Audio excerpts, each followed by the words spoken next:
It is a sad truth of war that he is a great innovator in medicine. That is why Netley Hospital was built in 1855 as a response to the Crimea War.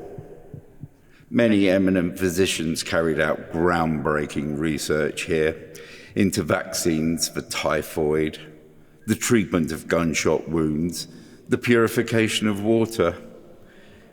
It really was the cutting edge of modern tropical medicine. That is how James Horton came to be an army doctor. He's descended from a family of slaves, liberated by the Royal Navy and relocated to Sierra Leone. Some might say forcibly relocated. But there are benefits to being a part of the British Empire. Nurse.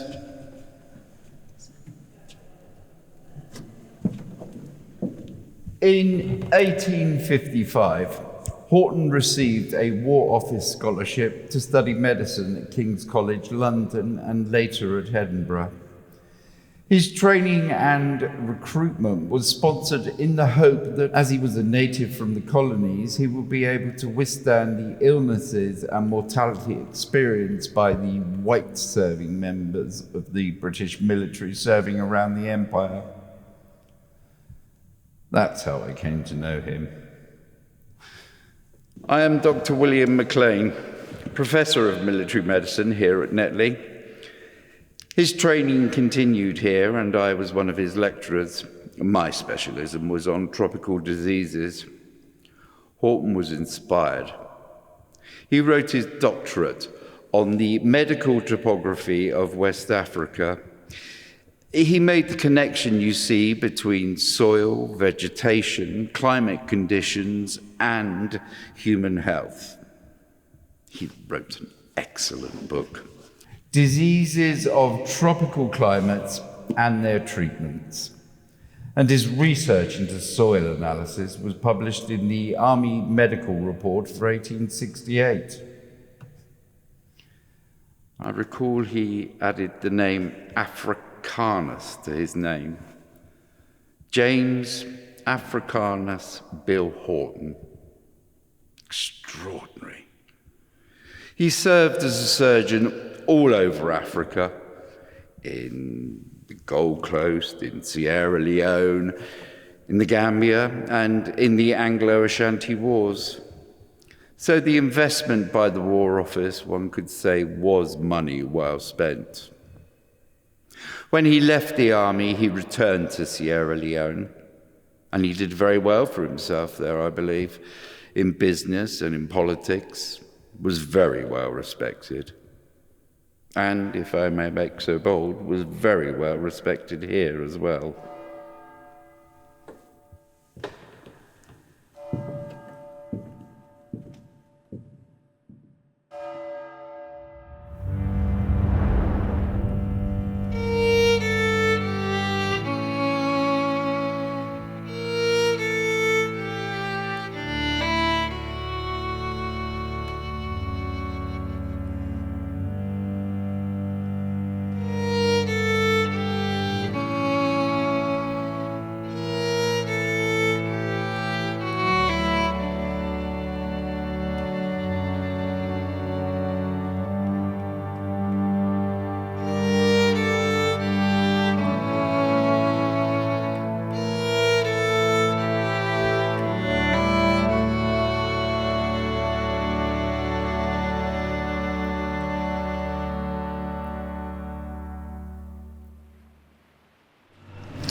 Bonjour, je m'appelle Louise Laroche. Attends un moment.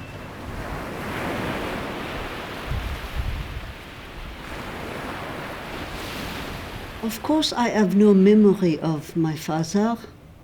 I have no memory of the voyage. I have no memory of the sinking. Perhaps that is a good thing. My mother, of course, remembered everything. There were photographs. One of me sitting on my father's knee.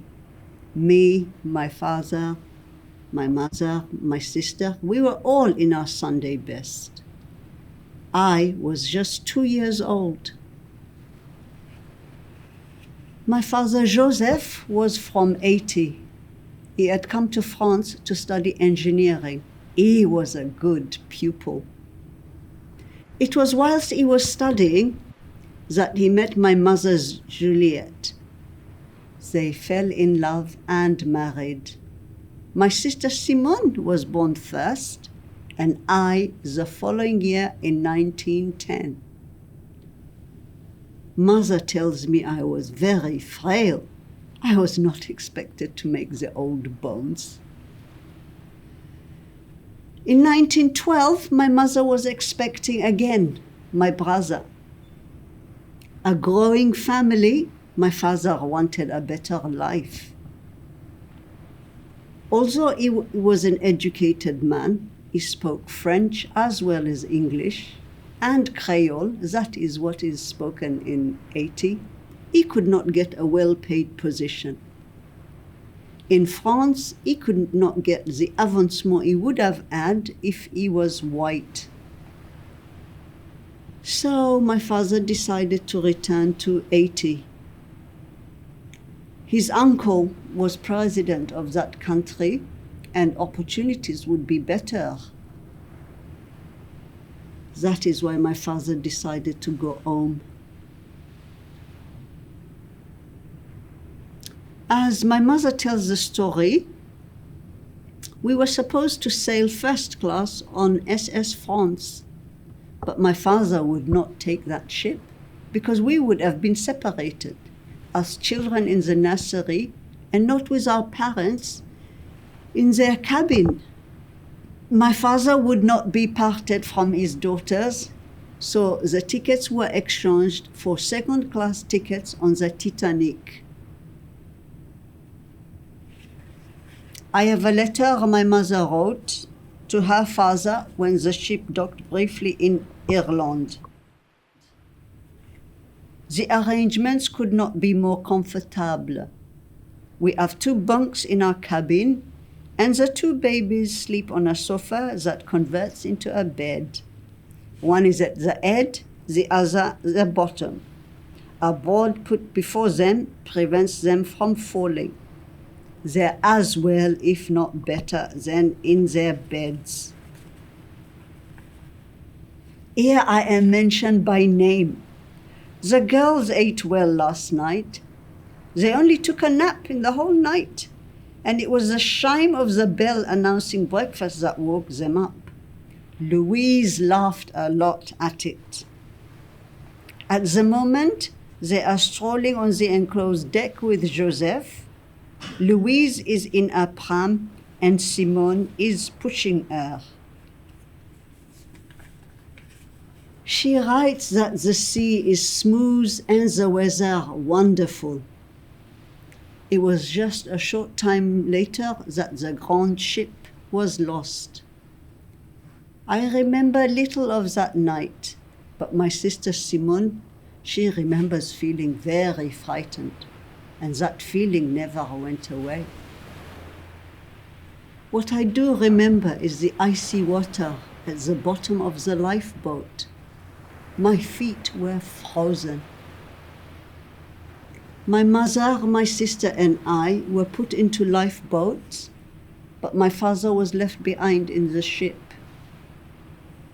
We were rescued by the Carpathia, hauled up in bags.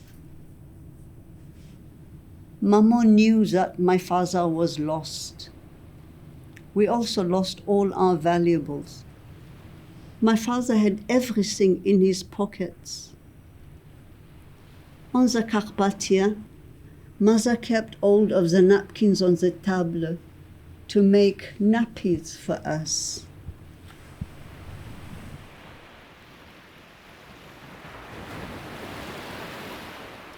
When we landed in New York, I was taken to hospital to have my frozen feet treated. Mother decided we should go back home. It would mean crossing that ocean again. This time we went on a French ship.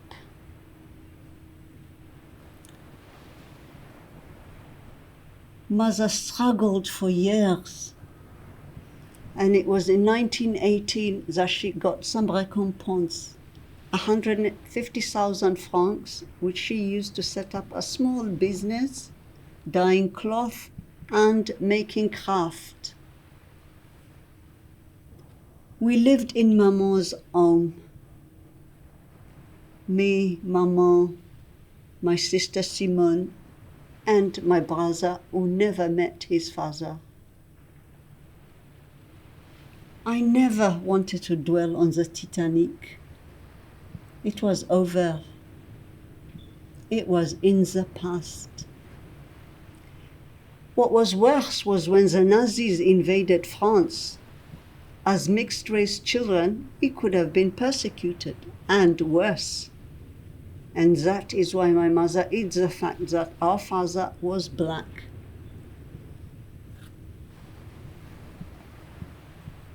I just remembered, because he did not want to be parted from us. He lost us forever.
South Africa were the first country to respond when the mother country called for combatants and non-combatants to come to Britain's aid in the First World War.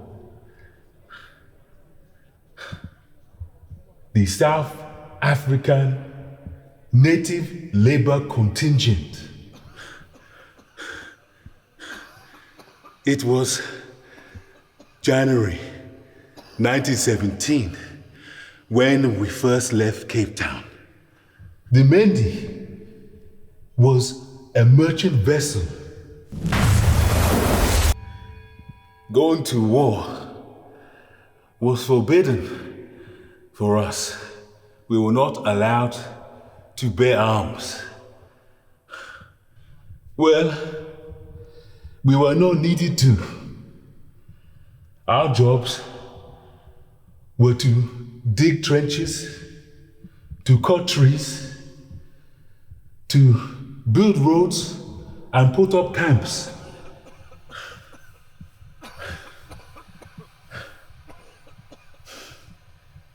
We were at sea for almost a month. We were going to a place in France, Le Havre. It was so cold and so foggy. We were off the Isle of Wight. I was sleeping in the hold with my fellows when it all happened. We were not sure. All was confusion. We thought the enemy was attacking.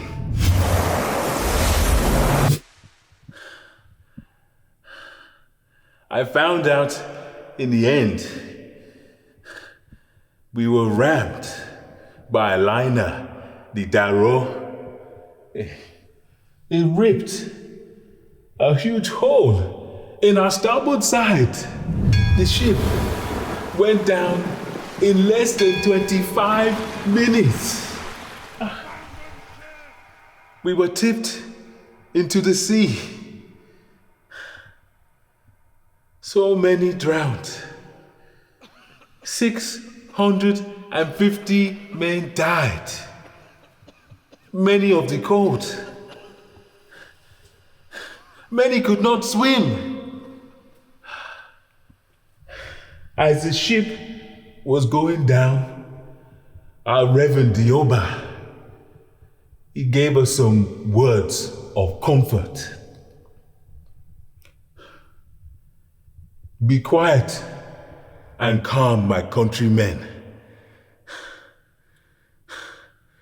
What is happening is exactly what is meant to happen. You have come here to die.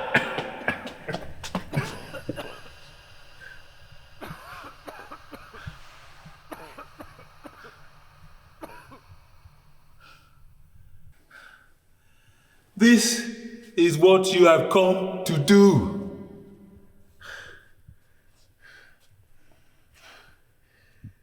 He called on us all, whether Zulu, Swafi, Pandos or Bafatos, all sons of Africa like we were, to die like warriors.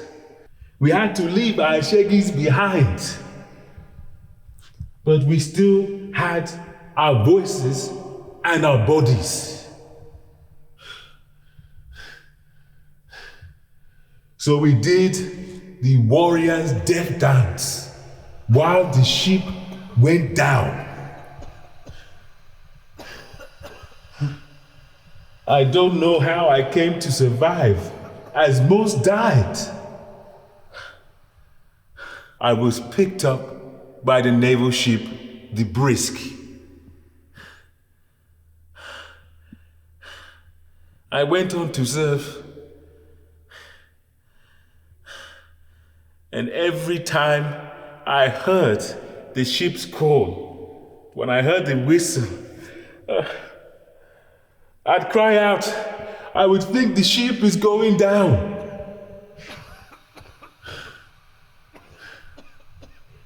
Though my brothers died like warriors, they served in the Great War. The government of South Africa did not choose to give people who served in the labor contingent service medals. But like my brothers, I did not have a weapon, but I have my voice, and I will speak of their bravery.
I was married in 1888 at St Margaret's Church near to Westminster Abbey. The church was known as the parish church to the House of Commons. We were well connected to the seat of power. My mother, a young widow, was nurse to the Duchess of Cambridge for 15 years. I was her under-nurse and we lived in St James Palace. The Duchess died the year after I was married, And my mother retired on a grand pension. We lived with her in Belgravia. Alexander, my husband, had what you might consider to be an exotic background. He was born in the Caribbean, St. Vincent and the Grenadines.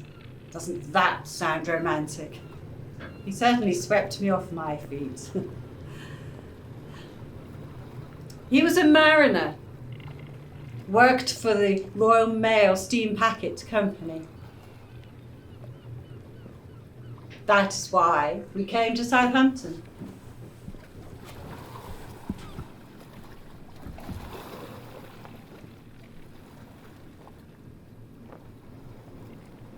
He was a man full of dreams and aspirations. He traded goods between England, the Caribbean, and South America. We ran our own pub, the Builder's Arms, and we had our own carriage. Poor Alexander. He was perhaps not the most astute of businessmen. He would accept cheques and cash them in advance from sailors.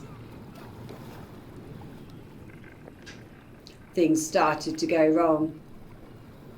He crashed his horse and carriage. He became bankrupt. The poor dear was beside himself. He could see all his dreams evaporating. He became very unwell and was taken to hospital at Knoll. He never came out. And then it was just me and our 6 children. Our oldest son, Alexander, named for his father, he became man of the household at age 13 in the absence of my husband. He got himself a job at the shipyard, and he managed to continue his studies at the Hartley Institute into becoming a mechanical engineer. He enlisted in 1913, joined a new service, the Royal Flying Corps. Aeroplanes. We were used to those contraptions being built around where we lived in Southampton. But they were so flimsy, barely better than kites. And to be used as war machines, well, really. Alexander was fighting in Ypres, the first air war. And he got his wings in 1915. I believe he was the very first black pilot. He received various medals. And then there was Louis, our youngest son, Alexander's younger brother. He was the hothead of the family. He enlisted also, and at age 13, he was a fireman on a merchant ship. That ship got torpedoed, and it sank. Poor Louis spent hours in the sea. He nearly drowned. He also received medals. And then Alice, our daughter. She served on the Western Front with the Queen Alexander's Army Auxiliary. And she was there all the way from 1915 through to 1919. And then she was discharged to look after me.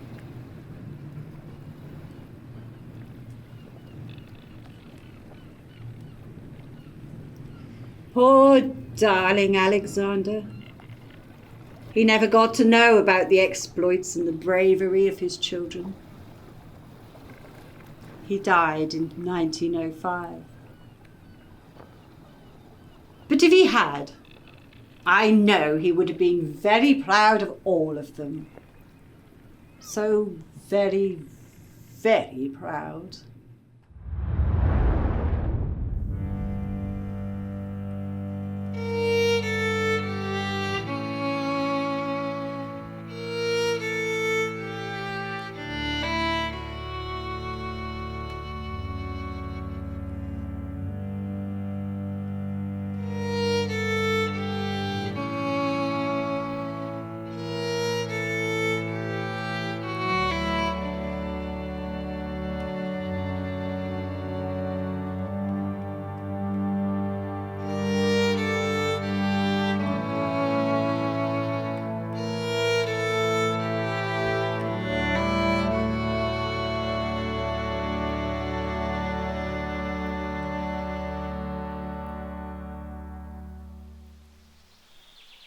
Come, Mr. Tallyman, tally me banana.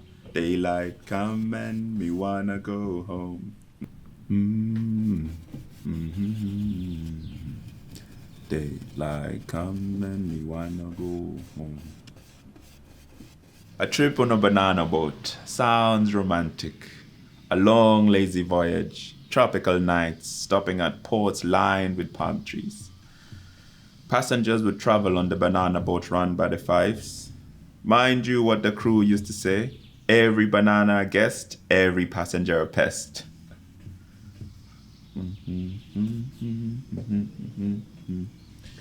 The Gulfito was a fine ship. Could take 100 passengers, plantation owners, winter holiday tourists, businessmen, even royalty. All first-class passengers, but also 140,000 stems of bananas.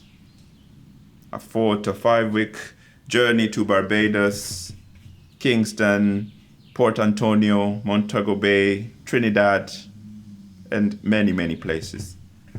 The bananas were loaded through the night. It was cooler. They were brought down from the plantations, washed and transported to the port by train.